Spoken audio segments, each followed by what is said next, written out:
Okay, now think of it that we are born with an individual imbalance and we are going to stay with that individual imbalance throughout our life. It never changes. I am born as a Vata Pitta person and I am going to stay as a Vata Pitta person throughout my life. But due to weather condition, it influences my individual imbalance, and that is how I get infection. So, any extreme change in weather condition that influences my individual imbalance and I get the problems. So, weather condition, and then if I change the geographical place to live in, if I am a person who comes from a desert area and start living in a mountain area, that is heavy for me to balance my imbalance. So, many things influencing this imbalance and leading towards diseases and disorder. Ultimately, I need to keep this imbalance intact for the sake of maintenance or maintaining the health. Okay. Just to see it in a way, again few of the general ideas. If Vata is imbalance, means what? That means the imbalance of these two things, space and air. So, think of it, space and air. Space is more, air is less. So, what you think? Anytime you think of any disease or a disorder in which you can relate this idea where the space is more and the air is less. Anytime you think of asthma, it seems like more space, less air. The air is not sufficient enough to fill the space. If you take it other way around, there is less space, more air. If there is less space, more air, think of high blood pressure and then brain stroke later on or heart stroke. Anytime if a capillary, the blood vessel explodes in the body, means what? Less space, more pressure. More air means more pressure, high pressure. And then ultimately what happens? Strokes, bleeding, internal bleeding. So, imbalance of Vata may cause these things.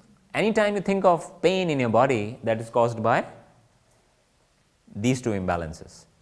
Now, you think of this, Pitta is fire and water. So, think of more fire, less water. Acidity, ulcers, colitis, anytime you have the inflammation of your digestive tube. Anytime you talk about peptic ulcer, gastric ulcers, any type of ulcer, that is due to excess of fire principle. If you reduce it and make it go other way around, less fire, more water. Yes, diarrhea, very simple. We go further. What is Kapha? Water and earth. Think of more water, less earth. That means more of a musculoskeletal problem. So, think of edema, swollen feet, rheumatoid arthritis, when there is swollen joints. Yes, edema, we call it elephant foot, in which it's an excess amount of fluid in the limbs. So, that is due to heavy water content and less earth. If you reverse it, less water, more earth, can say osteoarthritis, less water, because in osteoarthritis the synovial fluid is not there anymore. We say the lubrication is not there anymore and bones, they start hurting each other. And at the same time you can talk about the stones in kidneys, you can talk about stones in gallbladder, you can talk about the dryness of skin.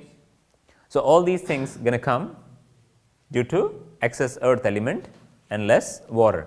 So, the idea is Ayurveda says that we need not to go and get lost into the pathology, because what we study under pathology, there are thousands of diseases and we need the specific doctors for each and every disease nowadays. And it seems like we are just going into the details of diseases, details of those details and details of those details, and it seems like we have no option out of those problems. Ayurveda says imbalance of 5 element causes disease. Imbalance of these 3 things causes disease. Balance of these 3 things is health. So, they have simplified the health under these 3 authorities.